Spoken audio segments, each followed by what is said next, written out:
వక్రతుండ మహాకాయ కోటి సూర్య సమప్రభా నిర్విఘ్నం కురు మే దేవ సర్వకార్యేషు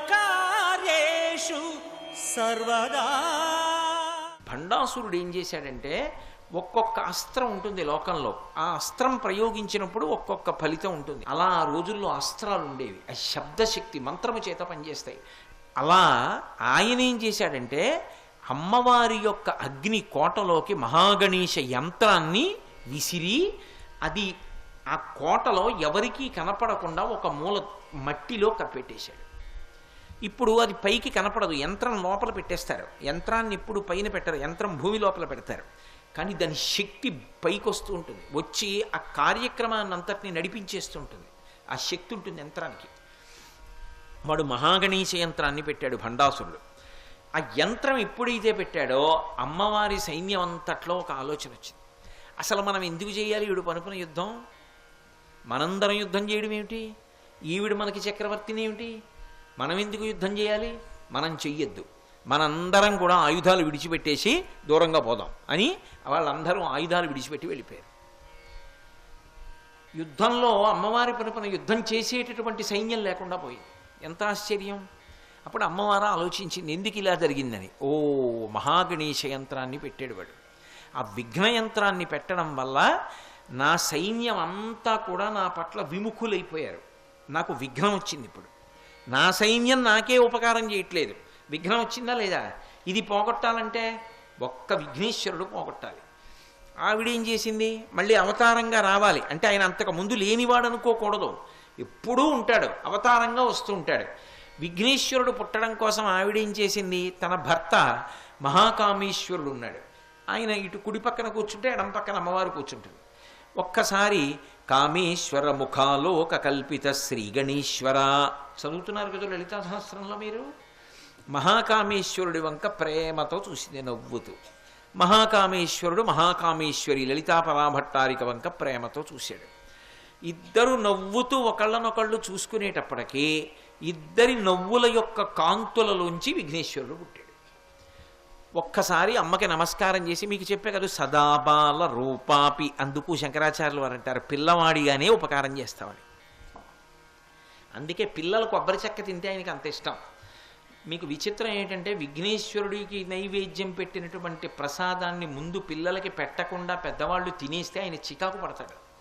పిల్లలకి పెట్టాలి ప్రసాదం. కాబట్టి మహానుభావుడు విఘ్నేశ్వరుడు ఏం చేశాడంటే, అవతారంగా వచ్చి అమ్మ చుట్టూ ప్రదక్షిణం చేసి నమస్కారం చేసి, అమ్మ ఆజ్ఞ, ఏం చేయమంటావు అన్నాడు.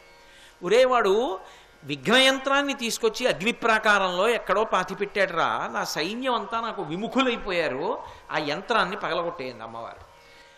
ఆయనకి సంబంధించిన యంత్రమేది విఘ్నయంత్రం, ఆయనకి తెలియదు ఎక్కడ ఉంటుందో. ఆయన వచ్చి చూశాడు, పసిగట్టాడు ఇక్కడుంది విఘ్నయంత్రం అని. మహాగణేశ నిర్భిన్న విఘ్నయంత్ర ప్రహర్షిత, వెంటనే చూసి తొండంతో అదంతా తవ్వేసి పైకి తీశాడు. తీసి ఆ యంత్రాన్ని తన యొక్క దంతముల చేత పొడిచి బదలగొట్టేశాడు. బదలగొట్టేయగానే అమ్మవారి సైన్యం అంతా లేచింది. ఇదేమిటి ఇంత పొరపాటు చేశాం? అమ్మవారి దగ్గర మనం కింకరులుగా ఉండి తల్లి పనుపున యుద్ధం చేయకపోవడం ఏమిటి? చాలా పెద్ద తప్పు చేశాం మనం, బయలుదేరండి మనందరం అమ్మవారి పనుపున యుద్ధం చేస్తామని యుద్ధానికి వెళ్ళారు. ఇప్పుడు అమ్మవారు ప్రహర్షిత, తన కొడుకు చేసిన ఉపకారానికి ఆవిడ పొంగిపోయింది. అమ్మవారికి కూడా భండాసురుడితో యుద్ధం జరిగినప్పుడు విఘ్నేశ్వరుడు ఉపకారం చేశాడా లేదా? తండ్రికి ఉపకారం చేశాడు, తల్లికి ఉపకారం చేశాడు, మేనమామ శ్రీ మహావిష్ణువుకు ఉపకారం చేశాడు. రంగనాథస్వామిని శ్రీరంగంలో ఉండేటట్టుగా చేసిన వాడు ఎవరు? విఘ్నేశ్వరుడే.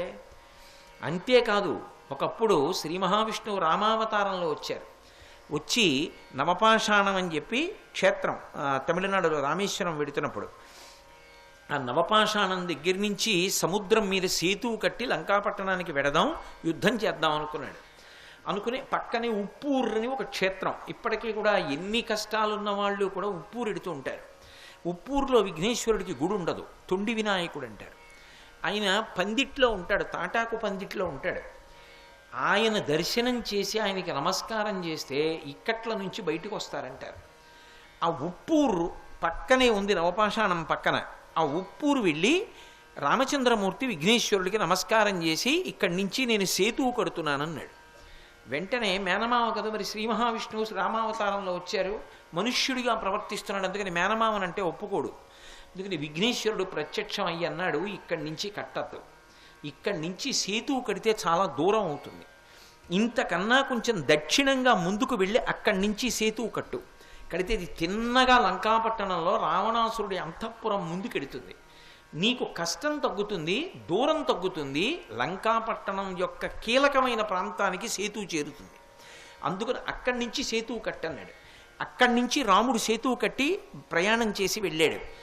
కానీ విఘ్నేశ్వరుడికి తర్వాత దేవాలయం కడదామని ఎందరో ప్రయత్నించారు.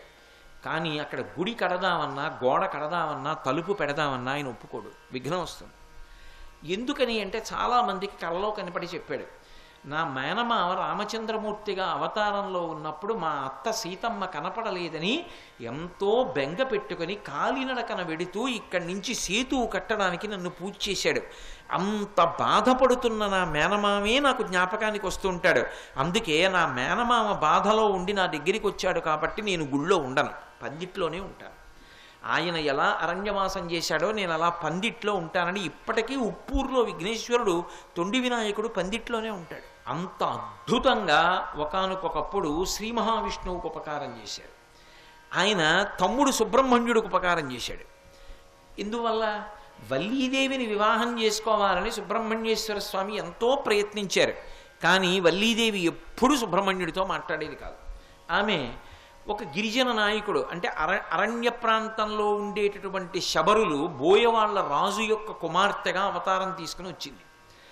ఆమె ఈయనేమో దేవసైన్యానికి అంతటికీ అధ్యక్షుడు, మెరుపు తీగలా ఉండేవాడు. ఈయన వస్తే ఆవిడ చూసేది కాదు, వెళ్ళిపోయేది. బాబాయ్ అంతంత పెద్దవాళ్ళు మనకెందుకని వెళ్ళిపోయేది. సుబ్రహ్మణ్యుడికి ఆవిడ్ని వివాహం చేసుకుందామని కోరిక. అసలు మాట్లాడదామంటే మాటే మాట్లాడదు. ఎలా? అన్నయ్యని అడిగాడు, అన్నయ్య ఎలా అన్నయ్య, అసలు నాతో మాట్లాడదు, వల్లీదేవిని వివాహం చేసుకోవాలనుకుంటున్నాను అన్నయ్య అన్నాడు. విఘ్నేశ్వరుడు ఆలోచించి అన్నాడు, నీ కోరిక తీరేటట్టుగా నేను చేస్తాను, నన్ను పూజ చెయ్యి అన్నాడు. ఒక్క నమస్కారం చేశాడు అన్నయ్యకి, ప్రదక్షిణం చేసి, నేనున్నాను కదరా, నువ్వు వృద్ధ బ్రాహ్మణ రూపంలో వెళ్ళి అక్కడ నించో అన్నాడు. వెళ్ళి వృద్ధ బ్రాహ్మణ రూపంలో నించున్నాడు సుబ్రహ్మణ్యేశ్వర స్వామి. వల్లీదేవి చెలికెత్తెలతో ఉద్యానవనంలోకి వచ్చింది. వెంటనే విఘ్నేశ్వరుడు పెద్ద ఏనుగు రూపంలో వెళ్ళి తొండమెత్తి పిచ్చెక్కిన ఏనుగు రూపంలో పెద్ద ఘీంకారం చేస్తూ పరుగులు తీశాడు. అయ్య బాబోయ్, పిచ్చెక్కిన ఏనుగు వచ్చేస్తోంది, ఎక్కడ చంపేస్తుందో అని వల్లీదేవి పరిగెత్తి వెళ్ళిపోతూ అటు ఇటు చెదిరిపోవడంలో చెలికెత్తెలందరూ రక్షించే వాళ్ళెవరని ఆలోచిస్తూ అక్కడ నిలబడిన వృద్ధ బ్రాహ్మణుణ్ణి ఓ తాతగారిని మనవరాలు పట్టుకున్నట్టు గట్టిగా కౌగిలించుకుంది. ఎప్పుడైతే వృద్ధ బ్రాహ్మణుణ్ణి కౌగిలించుకుందో విఘ్నేశ్వరుడు తన అవతారాన్ని అంతర్ధానం చేశాడు, మాయమైపోయాడు. ఈవిడ ఏనుగు ఘీంకారం వినపట్టలేదని భయం తగ్గి కళ్ళు తెరిచి చూసేటప్పటికీ వృద్ధ బ్రాహ్మణుడు సుబ్రహ్మణ్యుడు అయిపోయాడు. ఆ తర్వాత వల్లీ కళ్యాణం అయిపోయింది. వల్లీ దేవసేన సమేత సుబ్రహ్మణ్యేశ్వర స్వామి వారు అయిపోయారు. ఇప్పుడు సుబ్రహ్మణ్యేశ్వర స్వామికి వల్లీ కళ్యాణంలో ఉపకారం చేసిన వాళ్ళు ఎవరు? విఘ్నేశ్వరుడే. చతుర్ముఖ బ్రహ్మగారు సృష్టి ప్రారంభం చేసే ముందు మొట్టమొదట ఎవరిని పూజ చేస్తాడంటే విఘ్నేశ్వరుణ్ణి. ఇంద్రాది దేవతలు ఎప్పుడైనా ఎక్కడైనా ఏదైనా దండయాత్ర చెయ్యాలంటే ఆదో పూజ్యో గణాధిప, మొట్టమొదటి పూజ ఎవరికి చేస్తారంటే విఘ్నేశ్వరుడికే.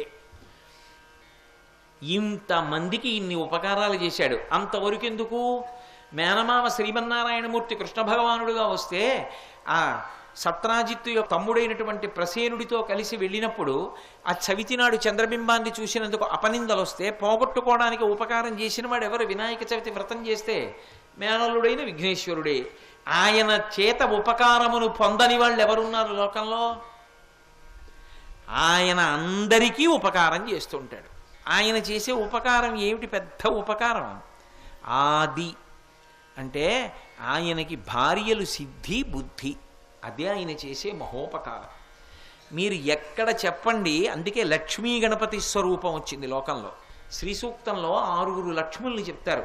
సిద్ధలక్ష్మీర్మోక్షలక్ష్మీర్జయలక్ష్మీ సరస్వతి శ్రీర్లక్ష్మీర్వరలక్ష్మీశ్చ ప్రసన్నా మమ సర్వదా అని. సిద్ధి అనేటటువంటిది మొట్టమొదటి లక్ష్మీ స్వరూపం, సిద్ధలక్ష్మి అంటారు. సిద్ధి బుద్ధి విఘ్నేశ్వరుని యొక్క భార్యలు. ఆయనకి నమస్కారం చేస్తే బుద్ధి కలుగుతుంది, దాని వలన సిద్ధి కలుగుతుంది. సర్వం శ్రీ ఉమామహేశ్వర పరబ్రహ్మార్పణమస్తు. స్వస్తి.